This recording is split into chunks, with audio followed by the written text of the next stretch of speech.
welcome to Humanities on the Road. Today we are with the Albany Township Historical Society in Kempton, Pennsylvania for Pennsylvania German Music, Dance, and Instruments with Keith Brintzenhofe. And I'm Tracy Matisak, and you know, Humanities on the Road is a joint venture between the Pennsylvania Humanities Council and the Pennsylvania Cable Network with the goal of bringing together people from all across Pennsylvania to talk about history and art and culture and the important ideas that shape our world.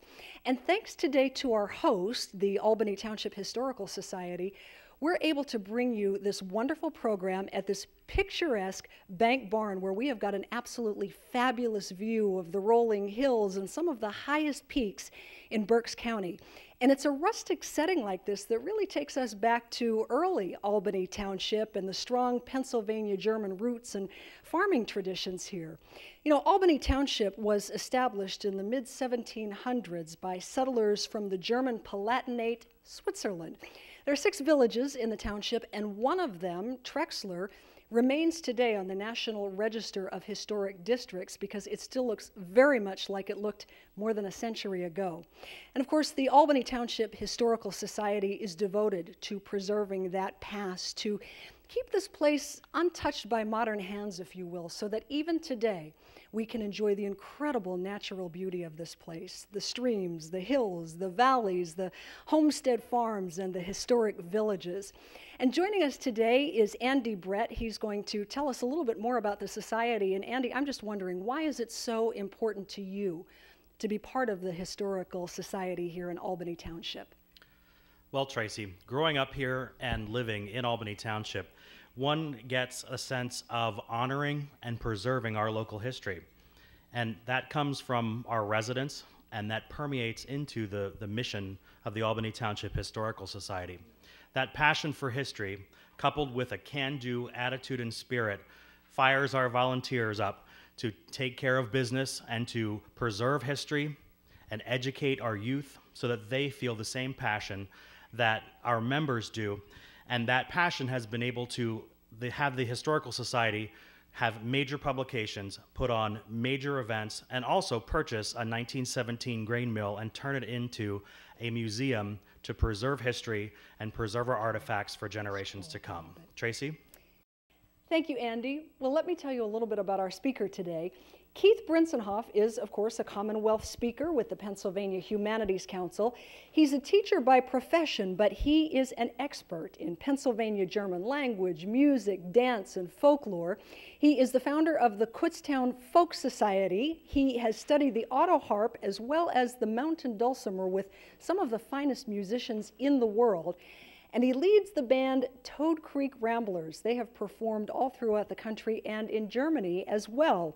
And today, Keith is going to take us on an authentic journey through Pennsylvania German culture, and he is the real thing. You'll see that his clothes are Pennsylvania German. He's going to sing some songs like Zu Lauterbach in Pennsylvania German.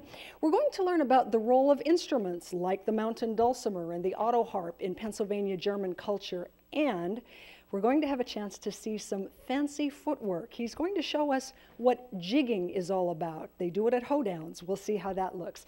Keith is going to answer our questions, of course, and we'll also have some stories from our audience who will share with us some of the wonderful traditions that are being passed down from family to family in this community.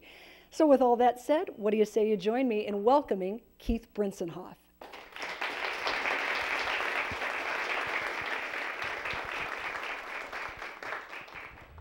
Thank you very much, Tracy. It's hard to believe I did all that stuff, and as young as I am yet, I find it hard to believe. So what I'm going to do is, I'm somewhat preaching to the choir here, just give a little background on Pennsylvania German, and then get into the music and how we use it, and demonstrate all these instruments and play for you and sing you some songs, some in English, a lot in Pennsylvania German. And as most of you know, our ancestors came over from, like Tracy said, from German-speaking parts of Europe, be it Germany, Switzerland, or even France.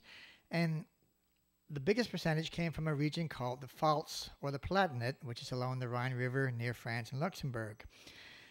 And the key there is the Rhine, and the key man is a guy named William Penn. And William Penn's mother was Germanic. She lived in Holland. I have a friend of mine in Kutztown who has the Annals of William Penn published in London in the 1700s, and it's pretty fascinating stuff when you start reading about it. But William Penn went over there because his mother said, good people living over there. So he went down the Rhine 2 times, hanging up posters, having meetings, trying to talk people to come in over to America, to Pennsylvania. And they went down the Rhine instead of overland because, of course, there was no interstate in those days. There weren't even cars. And the Rhine was much safer than traveling overland. Went over to England and then came over here to Pennsylvania. Many of them. Some went up to New York, to New Pfalz, named after the Palatinate of the Pfalz. And some went to North Carolina, some went to Virginia, and so on and so forth. When they came over here, many of them were either old type religion like Amish or Mennonite, or the rest of us fancy Dutch, worldly Dutch, UCC, Lutheran, etc., etc. The language they spoke was dialects from that region, which eventually became mixed around here into what we call Pennsylvania German. So with them, they brought music and one particular instrument, which you'll see in a little while. And you're probably wondering where and how we use these instruments, what kind of functions. Well, first of all, some religious songs. In the summertime, they would have outdoor church meetings a lot of times, kind of like gospel meetings, maybe on a hillside like this, because remember, this was back a long time ago and there wasn't air conditioning, there wasn't electricity for electric fans. It was really hot in churches in the summertime. So they'd have a song leader and a preacher, and they'd preach and sing and preach and sing. In fact, the Amish used the oldest continuously used religious songbook in the world. It's called the Ausbund. Okay? Many of our songs relate to holidays. There's one for Easter called 3 Wochen voor Oster, 3 weeks before Easter. Some relate to Christmas. Some are in standard German, not Pennsylvania Dutch, like Silent Night, otherwise known as Stille Nacht. We like to celebrate our birthdays. A lot of times we use Pennsylvania Dutch songs for birthday celebrations. And New Year's wishing, which is another custom where people would go around house to house singing songs, giving chants, and so on and so forth. Another type of song is Kidsongs. So whether they were sung by kids, play parties type songs, or sung to kids like lullabies. And we all know how hard it is to try and put your kids to sleep sometimes. So another type of song are the male-female songs. They could be romantic. They could be silly. Could be serious. Courting songs, so on and so forth. Sometimes my wife helps me and we do it back and forth like that. Another song was a work song. Sometimes they sang songs while they were working. A friend of mine asked me about a sauerkraut making song, which I haven't found yet, or when they were schnitzing, cutting apples to dry, or making apple butter. Sometimes they sang while they work, otherwise it gets pretty boring. But you put all these categories together, and the biggest category is humorous songs, silly songs, nonsense songs. I like to say Pennsylvania Dutch people work hard, pray hard, so we like to play hard. We like to have fun. Okay? And one other type is the instrumental songs, which we use for hoedowns, which is similar to square dancing. In fact, this neat old barn belongs to Penny. I've been here and played here with my band many times for hoedowns, and it's a really neat, authentic place. So let's go to some of the instruments right away.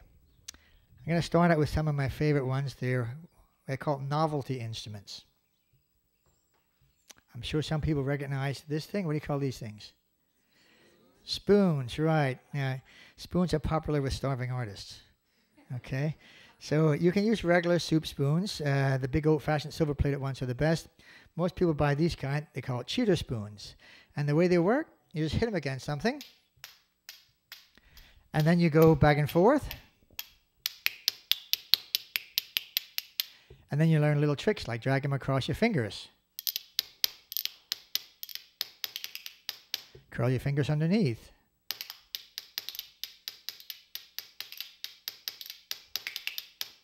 Do double time.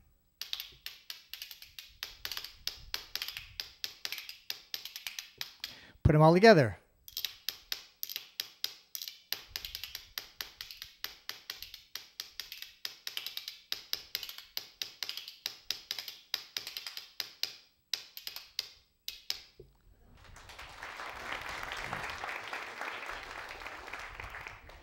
Thank you.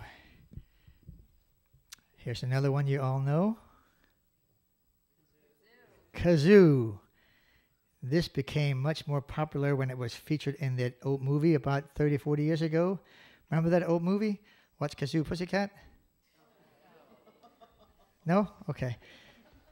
And the way it works is you hum into it. It has a vibrating membrane here. You can make your own with a comb and tissue paper, wax paper. This one has wax paper in it. And they come in different shapes, different sizes, different materials. They even make them like real instruments. You can get them that look like a small trumpet or trombone or a saxophone or clarinet. If you blow into them, they sound like this. So you have to hum. And then you can play almost any song you can imagine here. So we're going to play Name That Tune a few times a day. So as soon as you recognize this song, holler it out, okay? What's this tune?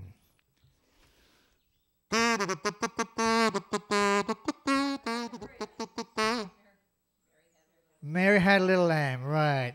So that's the kazoo, and it comes metal, plastic, different shapes, like I said. Okay, I'm sure some people know this one. What do you call this one? Jaw harp or a juice harp or a Jews harp, original name Jews. And most of them are made in or come from, guess what country? Germany. This is so easy to play and so cheap that kids can beg, borrow, or buy one and learn to play it real easily. In fact, in Germany, it's called a Jugendharp, which is youth harp. Okay, and the way it works, put it against your teeth. Open your mouth so you don't chip your teeth. Not recommended by dentists. And you twang this little piece in the middle here called a tongue. You twang it. Some people twang out, some people twang in. It sounds like this. Now that's not very loud, so you breathe in and out to make it louder. And then you change the shape of the inside of your mouth to change the pitch.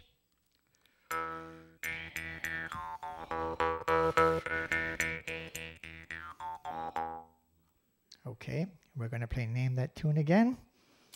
So let me see what I'm going to play here. Oh, this one is very appropriate.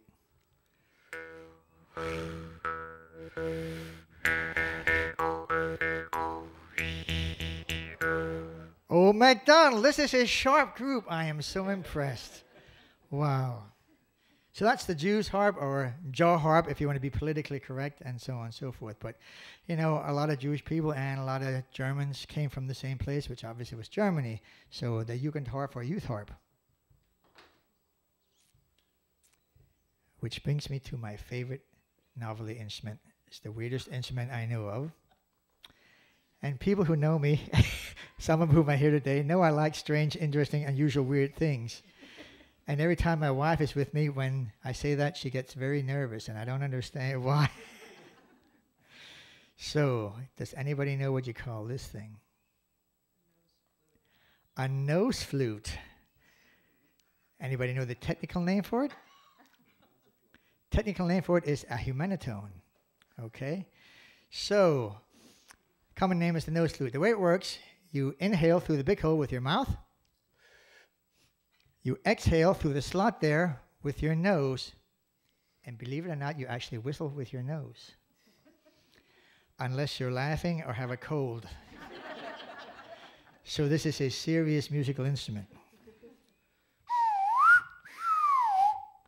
Okay, we're going to play Name That Tune again. Get ready.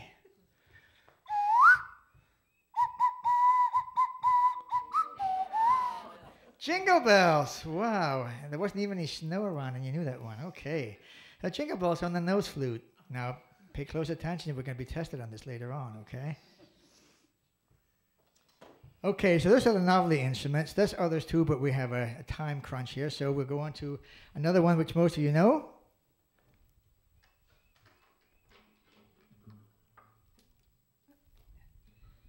And we all know this is called a guitar.